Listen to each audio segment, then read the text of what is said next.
Bagaimana cara menggunakan media sosial secara bertanggung jawab, agar kamu tidak merugi? Kami persembahkan untuk kalian para pemuda Indonesia. Media sosial mungkin merupakan inovasi teknologi yang paling banyak digunakan dalam dekade terakhir. Medsos telah digunakan secara luas oleh orang-orang di seluruh dunia, sangat berpengaruh sehingga telah menjadi bagian dari kehidupan kita sehari-hari dan dapat mengubah cara orang berinteraksi, bersosialisasi satu sama lain. Media sosial adalah pedang bermata dua.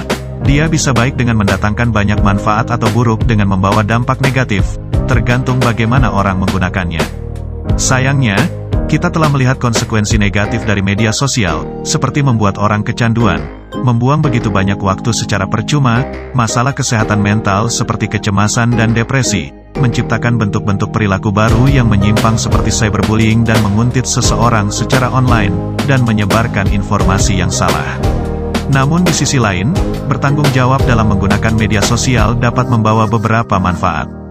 Contoh manfaat tersebut meliputi kemudahan komunikasi dengan teman dan kerabat jauh, menjadi media dan sarana untuk orang-orang yang berbisnis secara online, menjadi alat periklanan dan pemasaran yang kuat untuk perusahaan dan bisnis, akses cepat ke setumpuk berita dan informasi, memberikan peluang baru untuk pertumbuhan pribadi seperti kursus jarak jauh atau sumber-sumber referensi, dan lain-lain. Bertanggung jawab untuk menggunakan situs dan aplikasi media sosial dapat bermanfaat bagi hidup kita. Ada beberapa cara bagaimana seseorang dapat menggunakannya secara bertanggung jawab. 1. Jangan biarkan media sosial memakan waktumu.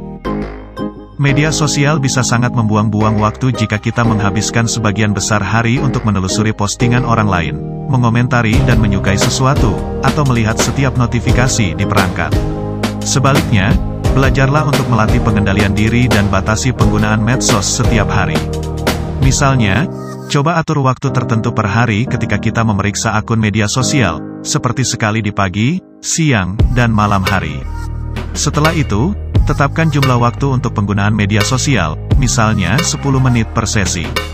Tentu saja, dibutuhkan disiplin diri yang baik untuk mengubah praktik semacam itu menjadi kebiasaan, tetapi ini adalah awal yang baik untuk belajar bagaimana menjadi pengguna media sosial yang terencana.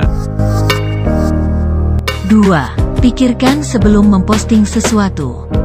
Banyak konten di media sosial yang menggambarkan perilaku nakal dari orang atau postingan yang bisa membuat kita ngeri karena konten sensitif. Jika kita membiarkan hal-hal ini masuk ke kepala kita terlalu banyak, kita mungkin tergoda untuk membalas orang yang memposting konten yang menyinggung atau memposting komentar untuk melawan argumen orang lain. Ini dapat menyebabkan perkelahian online yang penuh dengan kebencian dan kemarahan. Jangan menjadi salah satu dari mereka. Menjadi pengguna media sosial yang bertanggung jawab melibatkan pemikiran 2 kali sebelum memposting sesuatu dan mempertimbangkan apakah itu akan berdampak negatif atau menyinggung seseorang. Jika ya, maka jangan mempostingnya. Simpan untuk dirimu sendiri. Masalahnya sebagian orang menggunakan media sosial sebagai pelampiasan emosi mereka. Seseorang harus menyadari bahwa apa yang kita posting di media sosial seperti Facebook atau Twitter dapat dilihat oleh orang lain. Bahkan jika kita memutuskan untuk menghapus sebuah postingan, terutama jika postingan tersebut salah, postingan tersebut masih bisa ada di suatu tempat dalam bentuk orang lain yang mengambil tangkapan layar atau menyimpan postingan kita. Hindari memposting foto yang tidak profesional atau pernyataan bermuatan emosi yang dapat merusak reputasi kita atau orang lain. 3. Ikuti hanya yang penting bagi kita. Salah satu fitur penting dari media sosial adalah kemampuan untuk mengikuti akun orang lain atau halaman resmi perusahaan atau organisasi. Mengikuti seseorang memungkinkan kita untuk mendapatkan pembaruan setiap kali orang atau organisasi yang diikuti membuat postingan.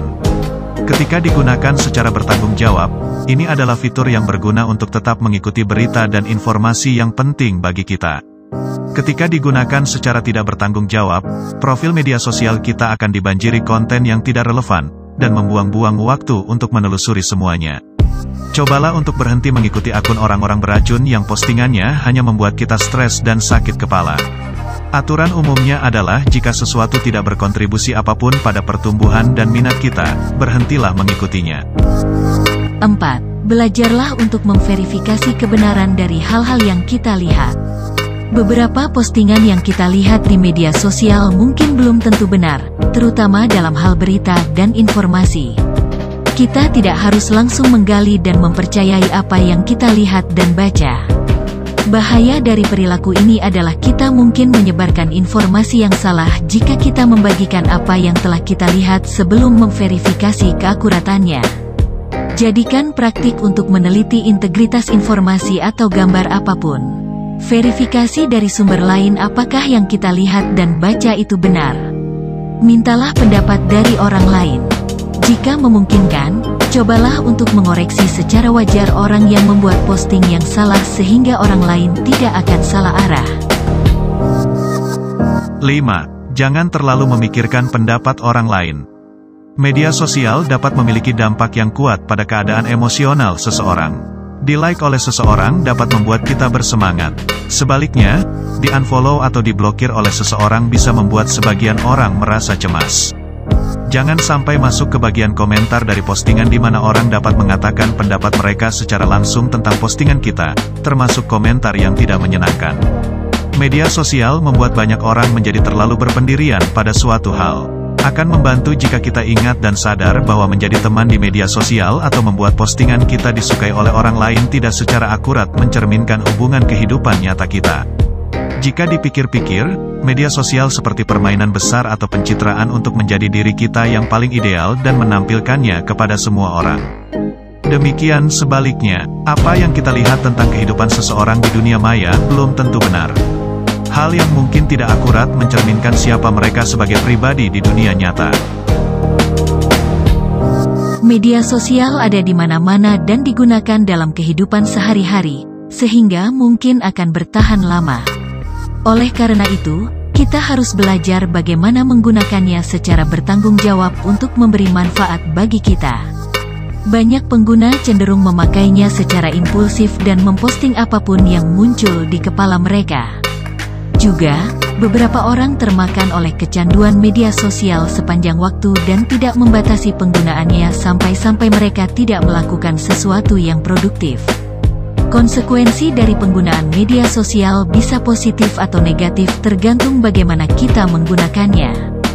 Ingatlah hal-hal yang kami sampaikan tadi.